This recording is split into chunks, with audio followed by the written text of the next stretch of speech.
everybody, welcome back. Thanks for coming to visit us again.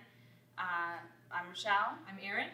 And what we wanted to do is give some responses. We had a lot of great interest in our last video we did on the Code of Ethics. And so we just wanted to touch a little bit on those responses and then follow it up with an actual scenario. Just to show you how we would manage that situation and what we would suggest based on the way that we utilize the Code of Ethics. So one person mentioned, hey, it's a guide. I never looked at it before like that. It's just a guide.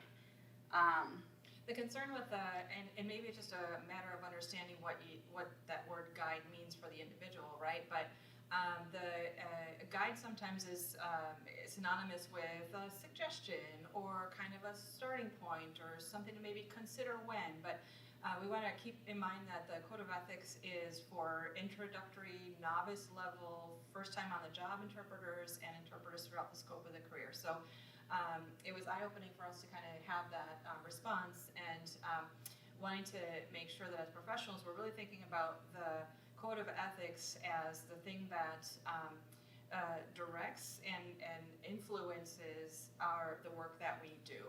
Right. So even I've never heard it presented like that before. I would be really interested to get feedback on that and learn more, because as we're having these conversations, we only have the context of what you give us, what you write to us. And so developing that a little bit more, you can private message us. You can have comments, that kind of thing, but that'll give us a better understanding of what we're looking at. So if you haven't heard the Code of Ethics presented the way that we did the last time, let us know what the differences are and what you saw. And quite frankly, it can be uncomfortable talking about the Code of Ethics, because if there's anything that's going to get interpreters or professionals hot in a quick hurry, it's a disagreement about the Code of Ethics. So it is, however, important for us to be able to talk openly about these things so that we can learn from each other and really, as Rochelle said, tell us more about that to understand what is the context, what is the situation. So looking forward to hearing more details from folks on what is all of your experiences with regard to applying the Code of Ethics and really thinking through the Code of Ethics as that framework for professional performance. Right. And so this one was what I really enjoyed. There was a couple of comments about why didn't we go deeper? Why were you so timid? And one person said to me, we pussyfooted around a little bit of the topic. And so we wanted to go through that with you a little bit and just let you understand our intent with that video. We're not afraid. We'll tell it like it is. But there was a purpose and an idea for the last video and a reason why we didn't actually get into any specific scenarios. Part of that is there's only so much time in a particular video segment as well, and wanting to unpack things then and look at specific aspects of the Code of Ethics, of the standards of practice in subsequent videos. So it's coming. Yeah, and so here we are. We wanted to, the other request that we did see a lot of was talking about advocacy.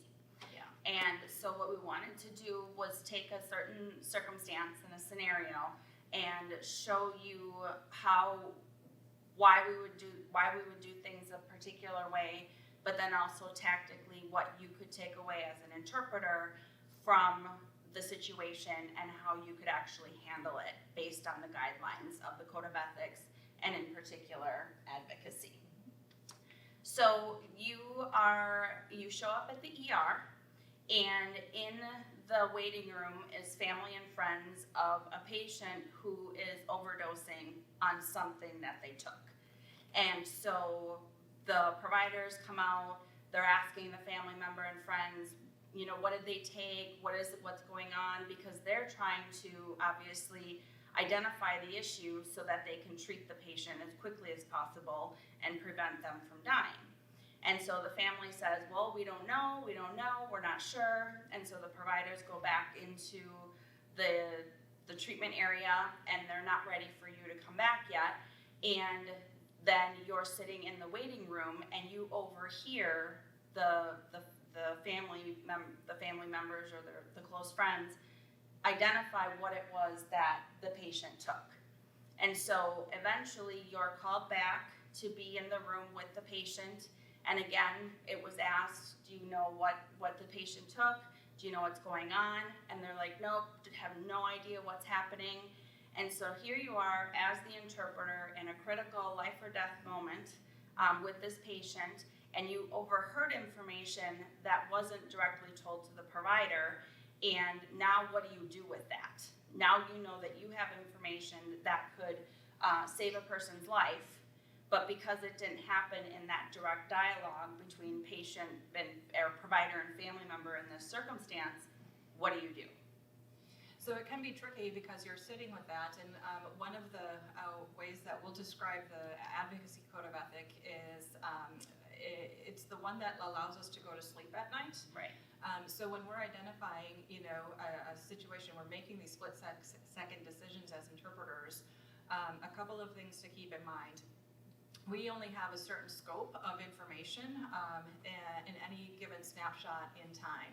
Another thing to keep in mind with the Code of Ethics, and I know there's a variety out there, so I'll reference the one published by the National Council on Interpreting in Healthcare. It states that the interpreter may be justified in acting as an advocate. So it says may be justified, it doesn't say has to or must or catch everything. So keeping those things in mind, we're not about policing situations. However, I would have a really hard time going to sleep at night if I was aware of this situation as Rochelle's described it. So thinking about how to approach and bring this information to light, one of the considerations is how can I be least impactful or disruptive to the communication and the experience. And so again, taking a little bit of a nugget here, stepping outside of the room when the provider steps out of the room and having this kind of a catchphrase that's meaningful for healthcare, and that is to state, I have a concern about patient safety. Right. That phrase, I have a concern about patient safety, tends to be a phrase that all of healthcare nowadays is getting trained to respond to. So it doesn't matter what your ID badge says as far as your title or your role, everybody stops and takes a moment to then address what that concern is.